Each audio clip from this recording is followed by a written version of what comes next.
चाहिए। चलिए मेरे भाइयों, बात बहुत आगे बढ़ गई। कुरान करीम की जो सूरत पढ़ी गई है सूरतुल असर, इस सूरत के फजीलत के बारे में मैं इतना बता दूं कि मशहूर मुफस्सिर कुरान हजरत अब्दुल्लाह इब्ने अब्बास का कहना यह है कि अल्लाह रब्बुल आलमीन अगर पूरा कुरान नाजिल ना किया होता बल्कि सिर्फ यही एक सूरत नाजिल कर देता सूरह असर, तो इंसान की पूरी जिंदगी के लिए अमल करने के लिए इसमें काफी था। क्यों? पूरे कुरान के अंदर इजमाली तौर पर, तफसीली तौर पर जो चीजें बयान की गई हैं मुख्तसर अंदाज में, शॉर्टकट अंदाज में, इस सूरत के अंदर वो सारी चीजें मौजूद हैं। मैं थोड़ा गाड़ी स्पीड चला रहा हूं, अब सुनिएगा।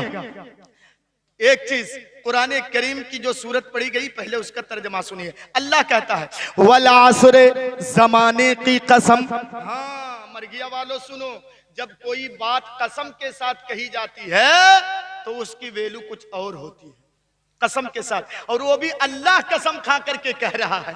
इसका मतलब कि कितनी इंपॉर्टेंट बात है। हाँ? अल्लाह कसम खा के कह रहा है, क्या कह रहा है? इन्नल इंसाना, यकीनन इंसान। अब देखिए उलमा बैठे हैं, अल इंसान में जो अलिफ लाम है ये जिनसियत के लिए है, जिनसियत के लिए।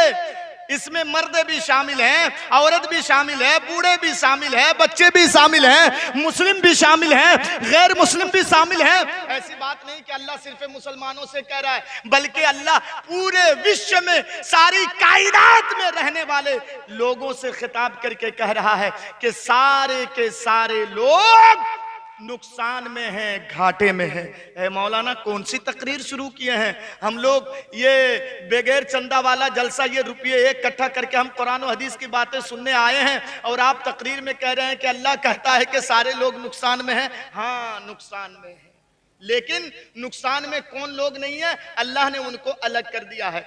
इल्लल्लज़ीना आमनू व अमिलुस सालिहात 2 व तवासौ बिल हक 3 व तवासौ बिस सब्र 4। ये 4 चीजें जिनके अंदर हैं ये नुकसान में नहीं है, ये घाटे में नहीं है। चूंकि टाइम कम है और मैंने सदर साहब से कहा कि आज मैं इस्लाही के ऊपर बोलूंगा, इधर उधर मैं नहीं जाऊंगा। सुनिए, तो नुकसान में क्यों कहा, बात समझ में नहीं आ रही है ना? चलिए मैं समझा देता हूं मिसाल दे करके। अल्लामा राजी ये कहते हैं कि मैंने 25 साल कुरान करीम का मुताला किया, तफसीरों को खंगाला, देखा, लेकिन रीजन मुझे समझ में नहीं आया कि अल्लाह ने इंसान को नुकसान में क्यों कहा, क्यों कहा अल्लाह ने नुकसान। सुनिए, ये फरमाते हैं इमाम राजी, एक दिन में सुबह फजर की नमाज पढ़ने के बाद मार्केट की तरफ मैं निकला सब्जी उब्जी खरीदने के लिए। मैंने मार्केट में जाते हुए एक बर्फ बेचने वाले को देखा कि वो बर्फ की सिल्ली लगाए हुए बर्फ बेच रहा है। ऐ लोगों सुन लो, ये मेरे पास बर्फ है और मैं बर्फ बेच रहा हूँ। आजकल के हिसाब से मैं बता दूं, वो आवाज लगा रहा है, लोगों बर्फ ले जाओ, ठंडा ठंडा पानी पियो, 2 रुपये किलो, 2 रुपये किलो, 2 रुपये किलो, तुम 1 किलो बर्फ 2 रुपये में ले जाओ। जैसे आज देखेंगे बाजार में, मार्केट में कोई आम बेच रहा है, कोई लीची बेच रहा है, तो वैसे आवाज लगाता है 60 रुपये किलो, 60 रुपये किलो, 50 रुपये किलो, 50 रुपये किलो। कोई थोड़ा सा नॉर्मल आम है तो वो बेच रहा है 20 रुपये किलो, 20 रुपये किलो, आवाज लगा रहा है ताकि लोगों को पता चले वो और वो आम खरीदे। तो वैसे वो आदमी ऐलान कर रहा है, लोगों 2 रुपये किलो बर्फ, 2 रुपये किलो, 2 रुपये किलो ले जाओ, लेकिन कोई ले नहीं रहा।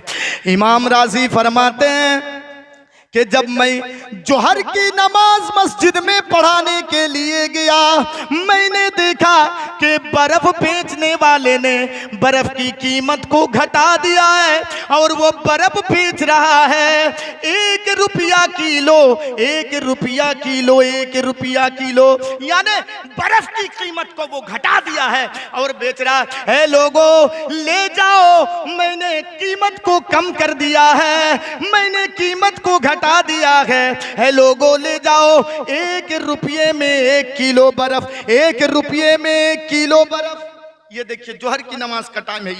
ये फरमाते हैं मैं आ गया घर में और 2-2.5 घंटे के बाद फिर जब मैं असर की नमाज पढ़ने के लिए मस्जिद की तरफ गया तो फिर मैंने बर्फ बेचने वाले को देखा कि वो बर्फ की कीमत को और ही घटा दिया, फिर घटा दिया और वो बर्फ बेच रहा है 50 पैसे किलो, 50 पैसे किलो, 50 पैसे किलो। फिर मैं घर आ गया। उसके बाद मगरिब की नमाज पढ़ाने के लिए फिर मैं जब घर से निकला, क्या देख रहा हूं मैं कि बर्फ बेचने वाले ने बर्फ की कीमत को और ही घटा दिया है और वो बर्फ बेच रहा है 25 पैसे किलो, 25 पैसे किलो, 25 पैसे किलो। ईशा की मगरिब की नमाज पढ़ने के बाद जब मैं घर की तरफ आ रहा था तो मैंने देखा कि उसने बर्फ की कीमत को बिल्कुल ही घटा दिया है और ये ऐलान कर रहा है ए लोगों अब 1 रुपया नहीं, 50 पैसे नहीं, 25 पैसे नहीं, ऐ लोगों फ्री में ले जाओ, मुफ्त में ले जाओ, कोई कीमत नहीं।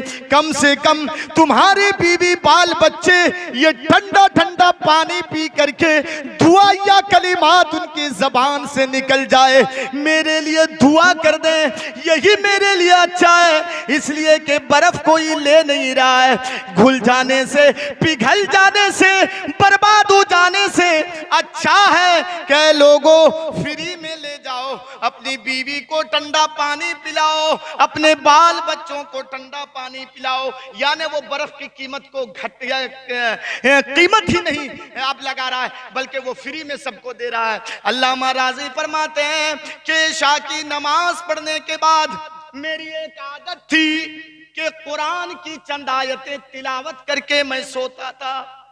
जब मैं कुरान करीम को खोला और तिलावत करना जब मैं शुरू किया, है मरघिया वालों सुनो, जलसा करके कसम खुदा की, अगर आप मस्जिद को आबाद नहीं किए तो आपका ये जलसा बेकार है, आपका रात का ये जागना बेकार है, आपका ये रुपया खर्चा करना बेकार है। सीधे काम पे अगर नहीं आए तो सारी चीजें बेकार हैं। तो ये फरमाते हैं कि जब मैं कुरान की तिलावत करने लगा और जैसे ही मेरे नजरों के सामने से ये कुरान की ये सूरत मेरे नजरों के सामने पड़ गई, वल असर इन्नल इंसाना लफी खुसरिन, अब मुझे समझ में आ गया कि अल्लाह ने इंसान को नुकसान में क्यों कहा है, अल्लाह ने इंसान को घाटे में क्यों कहा है। अब मुझे ये बात समझ में आ गई, जिस तरीके से बर्फ पिघलता जा रहा है, घुलता जा रहा है, बर्बाद होता जा रहा है, ऐ मरघिया वालों बिल्कुल उसी तरीके से हमारी और आपकी जिंदगी रोजाना 1 घंटा, 2 घंटा, 1 मिनट, 2 मिनट, 1 सेकंड, 2 सेकंड करके हमारी और आपकी जिंदगी कम होती चली जा रही है, कम होती चली जा रही है। मैं स्पीड सोलो कर दिया हूं, सुनिए। खुदा ना खास्ता 2 ही रास्ते हैं, 2 ही, एक है जन्नत और एक है जहन्नम। तो हम और आप या तो अपने जन्नत के करीब हो रहे हैं या अपने जहन्नम के करीब हो रहे हैं। उससे बड़ा बदनसीब और घाटे में कौन इंसान इंसान हो सकता है जिसकी जिंदगी 1 दिन, 2 दिन, 1 घंटा, 2 घंटा, 1 मिनट, 2 मिनट करके वो अपने जहन्नम के करीब हो रहा है, लेकिन वो समझ नहीं रहा है। मोबाइलों में टाइम बर्बाद कर रहा है, व्हाट्सएप चलाने में टाइम बर्बाद कर रहा है, फेसबुक चलाने में टाइम बर्बाद कर रहा है। उससे नुकसान और घाटे में कौन है जो अपने जहन्नम के करीब हो रहा है, लेकिन उसको बात समझ में नहीं आ रही है। अब आप समझे ना कि अल्लाह ने नुकसान में क्यों कहा है? समझ में आई ना बात? अब आइए आगे बढ़ रहा हूं। नुकसान में कौन नहीं है? 4 किस्म के काम जो करेंगे, 4 चीजें जिनके अंदर हैं वो नुकसान में नहीं है। नंबर 1, इल्लल्लदीना आमनू, जो मोमिन है, जिनके अंदर ईमान है। अच्छा, ईमान किसको कहते हैं ये भी बात समझ लेंगे तब ना कि अल्लाह ने मोमिनों को क्यों अलग किया, क्या खुसूसियत है मोमिन के अंदर। मोमिन के अंदर देखिए, एक है इस्लाम और एक है ईमान। इस्लाम का ताल्लुक जाहिरी चीजों से है और ईमान का ताल्लुक बातिनी चीजों से है। जैसे ईमान के बारे में जब जिब्राइल अमीन, एक हदीस है जिब्रील, हदीस बहुत लंबी चौड़ी है, मैं आपके सामने पढ़ नहीं रहा हूं, बल्कि मुख्तसर शॉर्टकट अंदाज में बता देता हूं। जिब्राइल अमीन अल्लाह के रसूल के पास आए और आकर के अल्लाह के रसूल से सवाल कर रहे हैं, या मोहम्मद अखबिरनी अनिल ईमान, अल्लाह के रसूल मुझे ईमान के बारे में बताइए। तो अल्लाह के रसूल ने ईमान के बारे में एकदम क्लियर करके बता दिया, अल ईमानु अन तुमिना बिल्लाहि व मलाइकतिही व कुतुबिही व रुसुलिही। ऐसे करते करते अल्लाह के रसूल बता दिए कि देखो, अल्लाह पर ईमान लाना, अल्लाह की किताबों पर, रसूलों पर, कयामत के दिन पर, अच्छी बुरी तकदीर पर, इन सारी चीजों पर ईमान लाने का नाम है ईमान। अल्लाह पर ईमान का मतलब, हमने अल्लाह को देखा है? अल्लाह को देखा है हमने? नहीं, लेकिन विश्वास है ना। अच्छा, इस माइक के इजाद करने वाले को, बनाने वाले को हमने देखा है? नहीं देखा है, लेकिन ये तो दिमाग में है कि इसका बनाने वाला कोई जरूर है, जरूर है। हाँ, ऐसे ही अंदाज में दावत का काम किया जाता है। एक चीज और बता दूं, ये जो आप लोग चादर, कुर्ता, लुंगी, शर्ट, पैंट पहन के यहाँ बैठे हैं, क्या आपने कपड़ा बुनने वाले को देखा है? नहीं देखा है, लेकिन दिमाग क्या कह रहा है कि नहीं, इसको किसी इंसान ने तैयार किया। ये कायनात ऐसे ही नहीं चल रही है। ये सूरज पूरब से निकल करके पश्चिम में ऐसे ही नहीं डूब रहा है, कोई इसको चलाने वाला है, दिनों रात को बदलने वाला कोई है। सुनिए, हमको रोजी देने वाला कोई है, खिलाने वाला कोई है, पिलाने वाला कोई है। सुनिए मेरे भाइयों, जो काम अल्लाह का है, कसम खुदा की, वो काम दुनिया का चाहे कितना ही बड़ा आदमी क्यों ना हो, कितना ही बड़ा इंजीनियर क्यों ना हो, वो काम वो नहीं कर सकता है। मसलन, मिसाल के तौर पर मैं आपको समझा दूं, आपने जमीन के अंदर, इधर मकई ज्यादा लगाते हैं ना, मकई का दाना जमीन के अंदर बोया है। सुनिएगा गौर करके, अल्लाह अगर चाहता तो उस दाने को सड़ा करके मिटा देता, मिट्टी बना देता, बनाता कि नहीं? लेकिन नहीं, उस एक दाने से पूरा एक दरख्त बना देता है अल्लाह, और एक दाने से 100 दाने पैदा कर देता है। मरघिया वालों, ये काम कोई इंसान नहीं कर सकता है, कोई इंजीनियर नहीं कर सकता है। ये काम एक दाने से, एक चावल के दाने से 100 दाने पैदा कर देना, एक गेहूं के दाने से 100 दाने पैदा कर देना किसी इंसान का काम नहीं है, किसी भी इंसान का काम नहीं है। अल्लाह अकबर। आपने आम खाया है ना? आम खा करके गुठली, सिर्फ गुठली आपने जमीन के अंदर फेंक दिया, एक गुठली, उस एक गुठली से अल्लाह एक आम का बड़ा सा पेड़ बना देना, और उस पेड़ के अंदर, उस दरख्त के अंदर वैसे सैकड़ों आम लगा देना। और सिर्फ लगाना ही नहीं, हर आम के अंदर मिठास भर देना। अल्लाह अकबर, किसी भी इंसान का काम नहीं है हराम के अंदर मिठास भर देना। यही है ईमान। मानना पड़ेगा कि कोई है, आप मजबूर है मानना पड़ेगा कि कोई है जो इस कायनात को चला रहा है। और सुनिए, अल्लाह का नाम कितना बरकत वाला है जानते हैं? अल्लाह के नाम के अंदर कितनी ताकत है जानते हैं? जिस तरीके से मैं बोल रहा हूं ना, तो मेरे अंदर रूह बाकी है। मैं बोल रहा हूं, हाथ पैर मेरे उठ रहे हैं। हाँ, अगर ये रूह निकल जाए तो ये बॉडी बेकार है, कुछ काम नहीं करेगा। ना मैं यहां बैठ पाऊंगा और ना और कुछ, मैं गिर जाऊंगा यहां से, लोग उठा के ले जाएंगे, कफन दफन का बंदोबस्त कर देंगे। क्यों? जान मेरे अंदर बाकी नहीं है। तो उसी तरीके से इस दुनिया से, मिसाल समझिए, इस दुनिया से अगर अल्लाह के नाम को निकाल लिया जाए, अल्लाह के नाम को अगर दुनिया से बाहर कर लिया जाए, तो ये दुनिया मर जाए, ये दुनिया बर्बाद हो जाएगी, ये दुनिया फना हो जाएगी। दलील ये हदीस पाक जिसको इमाम तिर्मिजी अपनी किताब सुनन तिर्मिजी के अंदर किताबुल फितन के अंदर लाए हैं कि उस वक्त तक, हदीस का तर्जुमा बता रहा हूं, देख लीजिएगा, नेट का जमाना है, कि इस दुनिया में उस वक्त तक कयामत नहीं आएगी जब तक कि एक भी अगर अल्लाह अल्लाह अल्लाह अल्लाह का नाम लेने वाला इस दुनिया में बाकी रहेगा तो दुनिया के अंदर कयामत नहीं आएगी। पता चला कि अल्लाह का नाम बाकी है तो ये दुनिया बाकी है, अल्लाह का नाम अगर खत्म हो जाए तो ये दुनिया मर जाए। सुनिए, अल्लाह ने मोमिनों को अलग कर दिया, बात आगे बढ़ गई। क्यों अलग कर दिया? मोमिनों के जरिए से जब गुनाहें सरजद हो जाती हैं, मरघिया वालों सुनो, कोई भी आदमी दूध का धोया हुआ नहीं है। कोई आलिम ये ना कहे, कोई बुजुर्ग ये ना कहे कि मौलाना मेरे जरिए से गुनाह नहीं होता है। नहीं नहीं, गुनाह जरूर होता है।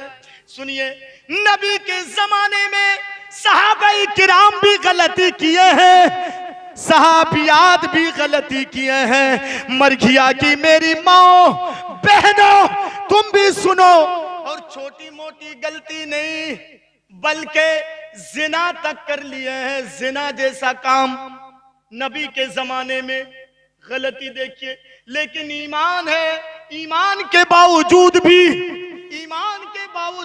जिना का काम, ईमान के बावजूद भी चोरी का काम।